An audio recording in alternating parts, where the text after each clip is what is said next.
Hello, welcome to KiwaniTalk. My name is Gary Gardner. I'm your host for this episode of the longest running cable access program in the entire world, KiwaniTalk.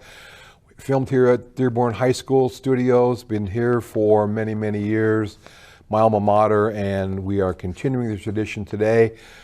Somewhat Dearborn centric, but we want to welcome our viewers in the 42 cities that get to watch us on cable and internet access, YouTube and Vimeo.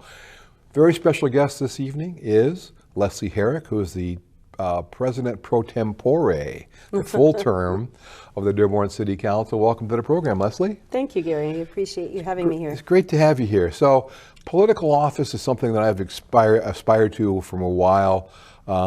You're doing it now, but you weren't always on the council. Where did you grow up, and how did you get to Dearborn? Well, first of all, I share Dearborn High as my alma mater as well.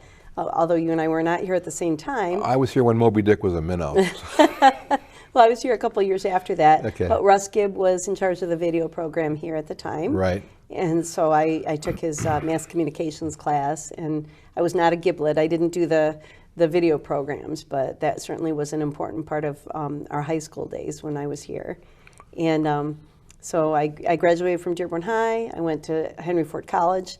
Was in the honors program there, had a great experience at Henry Ford, and then went on down to Wayne State University, where I got my bachelor's in communications and public relations, and took a few grad classes at Michigan State University and then Berkeley, California, because I was living out there for a while. But I made my way back to Michigan and came back to Dearborn to raise my son here. Because those roots are strong. When you grow up in Dearborn, the friends and knowing the community and the school district and our iconic city hall, those were hard things to replace in life, to make those kinds of friendships and things. And so when my son was young, I said, I'm coming back here because I knew he'd get a good upbringing, and have the sense of community that we have here. That's one thing that Dearborn really has, is a great sense of community, great public service, great police force, great fire department, great mayor, council, the whole thing. Mm-hmm. Very conscientious about it, and the schools are top-notch. Some of the programs in the schools are great. Yeah. And I was happy to travel around the world, wound up back here. My family brought me here, but after I left, I came back after being overseas. And yeah, Dearborn is a great place to be. My wife and I have raised our three daughters here, and we're happy to be here. So you're on the city council. What in the world possessed you to run for elective office, Leslie Herrick? Well, it's not something that I thought about. I was involved, going way back, I was involved in scouting, the co-ed branch of the Boy Scouts of America, the Explorer program, which was co-ed, and I got very involved in their political process. I was the Explorer Presidents Association president for our region, and then for the Detroit Area Council and for the state of Michigan, and I got involved, went to Washington, D.C. with scouting, and it didn't hit me that might be something I'd want to do going forward for some reason.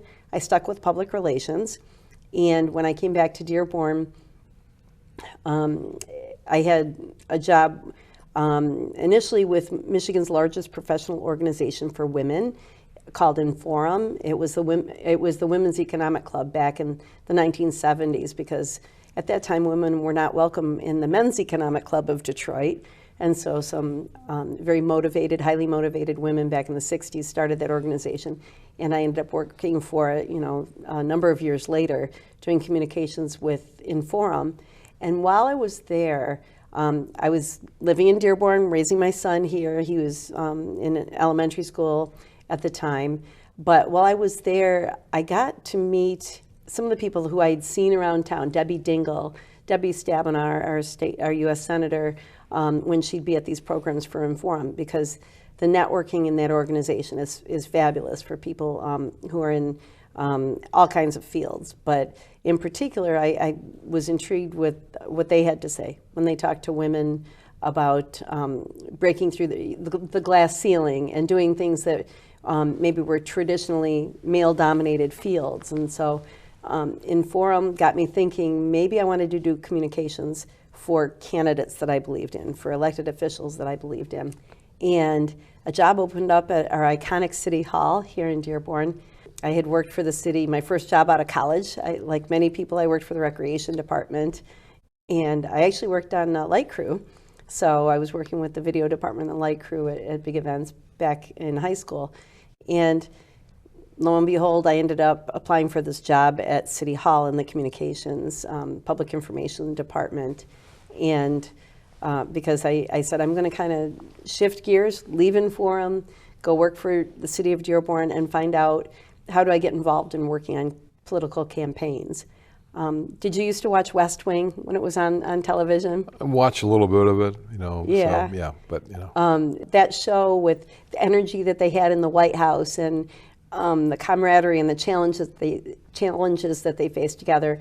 A lot of it is communicating with the public what's happening, and that kind of inspired me as well. And so I worked at City Hall. I started working on campaigns, and eventually I moved from working at City Hall to the school district, worked in communications with David Mustinen, who's been at the school district in communications for a long time, and he and I were here at Dearborn High together when we were students.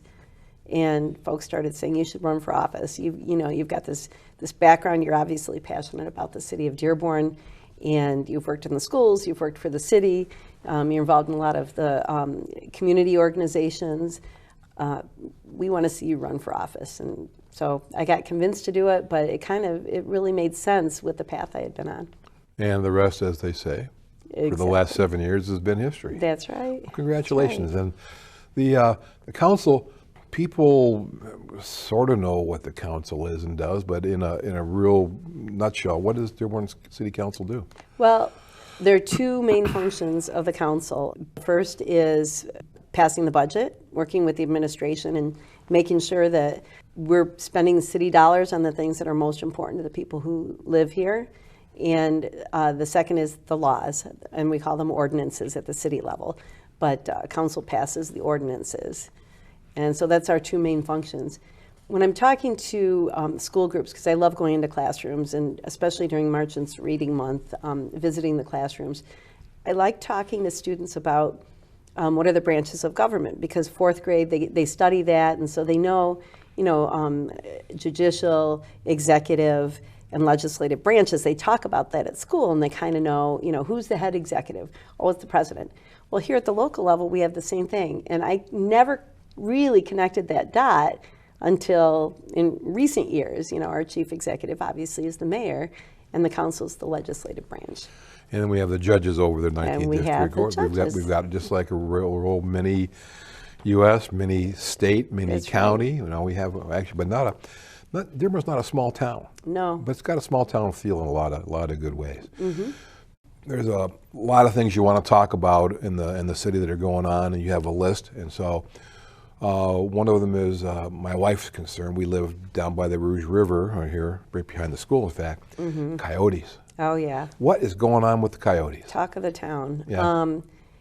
They're not new to Dearborn. We've cohabitated with them for years, and having the Rouge River go through in our green spaces, and then coming up from adjoining Hines Park and things like that. And of course, at the campus of University of Michigan Dearborn and Greenville Village, we have a lot of space that coyotes have lived for years, but they are losing their habitat, as we continue to build and expand in Dearborn and in other cities. And so we're seeing them more in the neighborhoods now and coming up from Ford Field Park and from along the river. And Dearborn's not alone in having this issue, especially downriver communities. I've been looking at the communications that they do with their residents because there have been issues. As the coyotes start encroaching into the neighborhoods, people are fearful. And so it's become more of an issue in recent months as people have seen them out and about in the community. What can we do about them? What is my council doing about the coyotes in my neighborhood? Well, there have been conversations. We actually had a study session about coyotes just 2 weeks ago, where we had somebody from the DNR come in and talk to us, and then we've had residents come and talk about their various experiences, because some of them do have professional experiences dealing with wildlife. And a couple of things that the council has learned. One, if you remove coyotes, nature takes its course and the other coyotes move into the space and might reproduce even more to make up for the loss in their coyote community. And so we might even see a growth in the population if we remove them in some way or euthanize them. And the other thing is removing them to another location. Like with deer, they don't thrive typically. They don't do well if you move them from where their habitat, where they had been born. And so it's not an easy solution, knowing both of these things that we have learned. Council has not yet determined what direction we're going to work with the administration to address it. Other than they've done some communication, through the social media, basics of, don't aggravate the coyotes. The coyotes are more afraid of you than you are of them. In most cases, they're going to take off if you make noise. If there's bright lights in your yard, if you have motion sensors or bright lights in your yard, the coyotes aren't going to be coming into your yard if you have those things happening.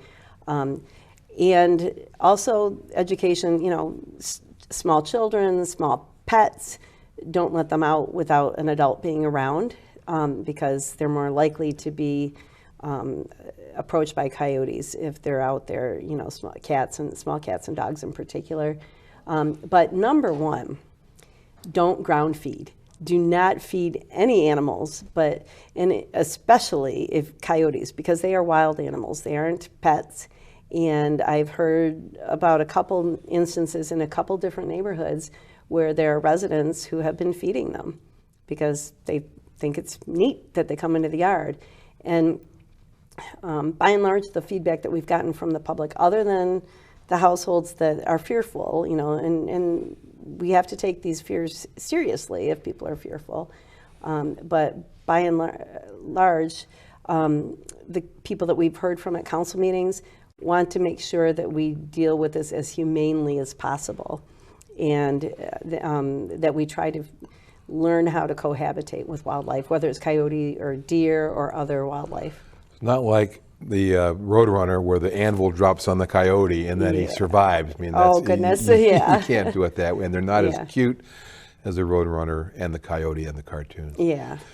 Dearborn has a number of recycling programs and concerns about environment, tall grass. Talk about those.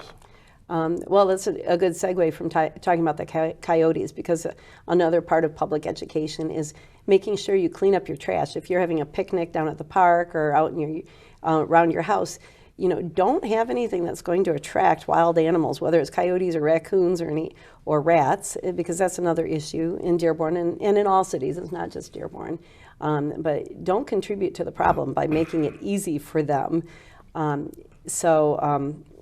In the parks, we've ordered new garbage cans where they have lids. There's a hole in the lid. I haven't seen, they haven't come in yet, but it'll make it less likely that the trash will blow and leave the trash can and be food for critters before it gets picked up. We're increasing our trash pickups in our parks this summer to help for the quality of life of the people that enjoy the parks, but also to help keep control of any wild animals that might be approaching the trash. And with that too, we have those big trash cans with the wheels, and when they first came years ago, I thought, this is dumb. But then I really like wheeling them out.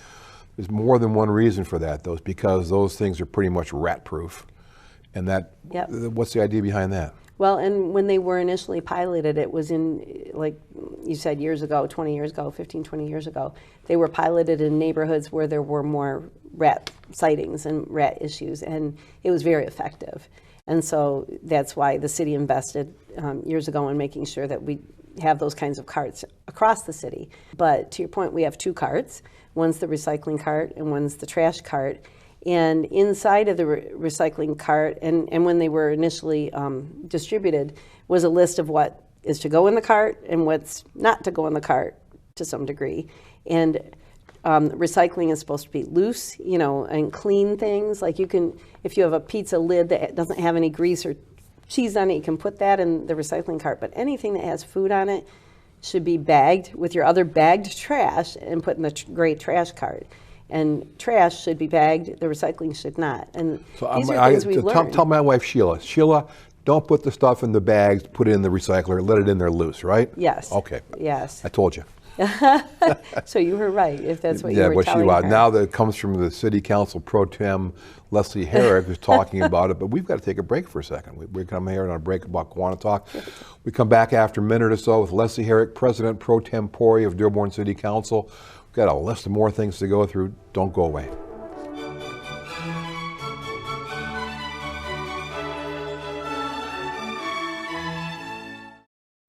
Is a kid fearless? Nervous? Playful? Yes.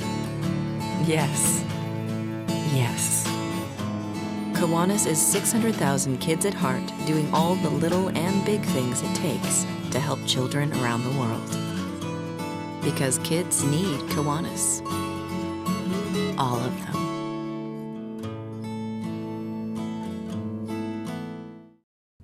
Welcome back to KiwaniTalk. I'm your host, Gary Gardner, as we continue our discussion with President Pro Tempore. I always like that Pro Tempore word of the Dearborn City Council, Leslie Herrick. Leslie, welcome back to the show. Thank you again for having me. You mentioned the recycling in the parks, the trash in the parks. Dearborn has an amazing number of parks and pools, beautiful recreation. The main pool, the pools are open now as we're filming this at the end of May, but open full schedule on June 17th. For the rest of the summer, and they got great parks and recreation department. But Dearborn has what's a pretty unique thing. It comes on in August. Talk about homecoming. Yes, our annual homecoming festival started back in the 1970s. 3 days of family fun. The carnival will be back again, August 2nd through 4th, as you said, down at Ford Field Park.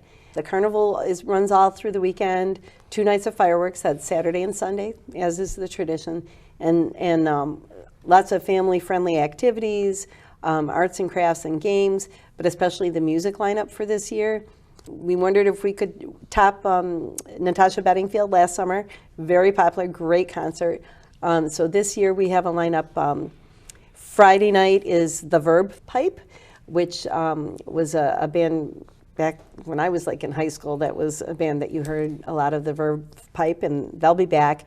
Saturday night, the big act is the All-American Rejects, and that's a band that my son and his friends, the next generation, is very familiar with the All-American Rejects, and I'm sure that you'd even probably recognize a couple of their songs. And so that's Saturday night. And then Sunday has kind of become our country music night, and so Sunday night is Kyle Morgan, and so we're looking forward to those main acts, as well as during the day and the early evening hours, a lot of other acts. They'll all be introduced on Dearborn social media channels. But in particular, we have Hometown Sunglasses After Dark will be playing one of the slots during homecoming as well. And really, for those of you who are not in Dearborn, it's just north of Michigan Avenue. It's in between Brady Street and Military Street, and just south of Cherry Hill, and it's a great venue. Fireworks are spectacular, and I can't encourage you enough to come out and enjoy it. Bring the family out there, and they're going to have a really good time. You mentioned the Dearborn Communications. Dearborn has a call center. Is also a thing that you have to get a hold of the City Council. I think the call center for the council is 943-2150. Well, that's the city's call center. Okay, city's call center. And so if you get the calendar, which a lot of Dearborn residents over the years have relied on the list of phone numbers in the back of the calendar, which is very, very helpful. They go directly to the different departments. But the last couple of years, the 943-2150 is where we're asking all calls go in, and this educated staff that is there can address a lot of the questions directly right there. And if not, they can transfer the calls to the departments that can help. So it's 313-943-2150. But if you want to get right to the council, and Yes. express the compliments, what a great job you're doing, or if you've got a gripe, there's a different number. Or if you want to just call Right, and right, yeah. get a call back from one of the individual It's council a little members. different number. That's 313-943-2025. Yep, 2025. Yeah, and speaking of parks and things, there's Camp Dearborn. It's the jewel of the city. It's not in the city, it's out by Milford. Talk about camp for a second. So we were talking about investments in Dearborn. We were talking a little while ago about trash cans in the parks and things. We're investing a lot in all of our parks. Just going back to the pools for a second, right now Ford Woods and Levagood are open for the summer, but our other 3 smaller pools are all closed for renovations this year. That's Tennick, Summer Stevens, and Lapeer pools are all being renovated and will be open next year for their full seasons. So that's a big investment we're putting in these pools that were over 60 years old. Right. And they certainly gave us a lot of years of fun times, but we're investing in that. So moving on to Camp Dearborn, same thing. We're making a lot of investments in Camp Dearborn right now. The programming on the weekends, if you watch Dearborn's social media, which I encourage everybody to check it out because they have a lot of fun photos of Where do you things find that are Dearborn happening up social there. media? Where do you go to for that? Oh, well, of course there's the website, Facebook, Instagram, All the usual suspects. the usual suspects, and we have a communications team that regularly puts things out. And also, of course, we have the libraries and the historical museum and the fire department and police department all have social media presence as well. So I encourage people to check them out because you can find a lot of fun things on all of those pages of activities. And one thing for people not in Dearborn, one of the biggest tourist attractions in the country, Henry Ford, Greenfield Village, as I still call it, the museum is here in town. We're going to elide past that and talk about where's all the money come from for Dearborn, the business districts and the business and the manufacturing and the companies. How are the business districts doing in Dearborn? With the current administration under Mayor Abdullah Hammoud, we have 4 business districts in Dearborn. A lot of people don't even think about that. You know, we've got our West Dearborn Business District, we've got the East Dearborn Business District along Schaefer and Michigan Avenue area, but we also have Werner Dix area in the south end of Dearborn, and we have the Warren Avenue corridor. And each one of those districts has a funding source where tax dollars are captured and reinvested right there in that business district. And so those are the downtown development authorities in East and West Dearborn and the Werner Dix Corridor Authority and the Warren Avenue Corridor. And in particular, you'll be seeing investments on the streetscaping on Warren Avenue coming up. They've received, in addition to those tax dollars that they collected from the businesses, the city has gone after and received grant funding to redo a lot of the streetscapes in these business districts. But one of the other things that we've invested in is we have business liaisons who are city staff members who are out and about in those business districts every day, meeting the business owners, and it's a two-way communication.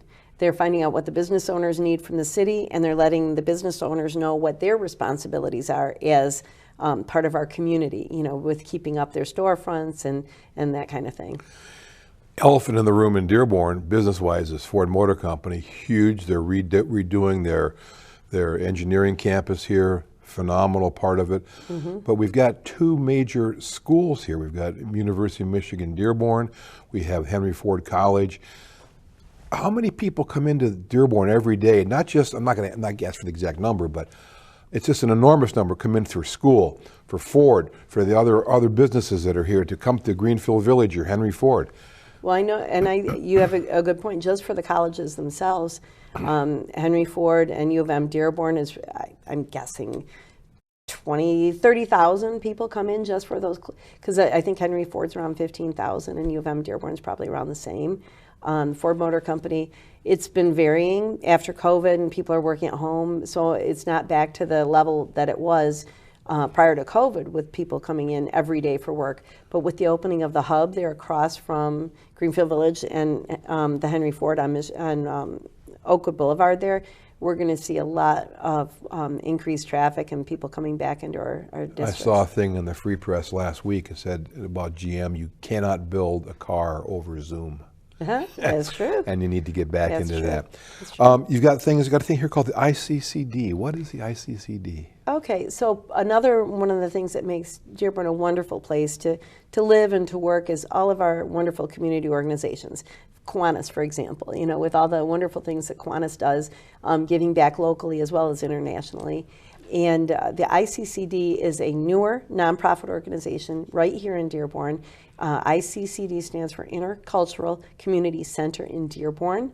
The organization started a little over 2 years ago when some of the clergy from different denominations here in Dearborn got together with some of the nonprofit groups in Dearborn talking about what do we need here to build strong relationships with different cultures in our changing world here today. And so the ICCD was formed. The founders, Terry Pilarski, who was at Christ Episcopal Church at the time, worked with others to get a large grant that has been used to help the organization grow, and it just got its 501c3 status about a month ago. And it is working with, it's kind of an umbrella organization bringing together other nonprofits like Access and the LAHC and the city of Dearborn and the Dearborn schools and any community partners that want to come together to talk about what are they doing, what good work are they doing, and the League of Women Voters too. What good work are they doing? Share the word amongst each other. And what can they do together? So they've been collaborating and doing some community events as well. It seems like the Dearborn City Council has a lot to do. You guys oversee it, and in our last minute or so, we've got people to help you out the different commissions. You've got the City Beautiful Commission, you got the Recreation Commission, the Cultural Arts, Civil Service, Building and Traffic Commission. If people want to help out the city, how can they get involved and help the City Council do their job and put some of your own 2 cents in? Well, our commissions are a great way for residents who want to get involved to give back to the community or to keep a finger on the pulse of what's happening here in Dearborn. And so the commissions that you listed are some of the ways to do that. A couple of the larger commissions are the Recreation Commission and the City Beautiful Commission. And so if a resident is interested in any one of these commissions, you can find descriptions of them on the city's website at dearborn.org. And there's a brief description there. And then there's also a link if they want to apply for any one of those positions. And then they'll hear back from somebody at the city who will talk to them about, what is their background, what are their interests. And those larger commissions are the ones that have openings more often. But I can't say enough about how important it is that we have residents who give their time and share their talents on the commissions here in Dearborn to make sure that we remain a thriving city with public input, that people want to come and live here. As you said, a great place to raise your family and spend time out in the community, going to our restaurants or going to our parks. But it truly takes a village to do that. Leslie Herrick, I love saying it, President pro tempore of the Dearborn City Council. Thank you for coming on the program. I appreciate it. Oh, you're welcome. And we learned a lot. We could do 2 shows out of this today. We'll have to have you back again real soon. I would appreciate the opportunity. Thank you very much, and thank you for tuning in to KiwaniTalk. I'm Gary Gardner. See you next time. Bye-bye.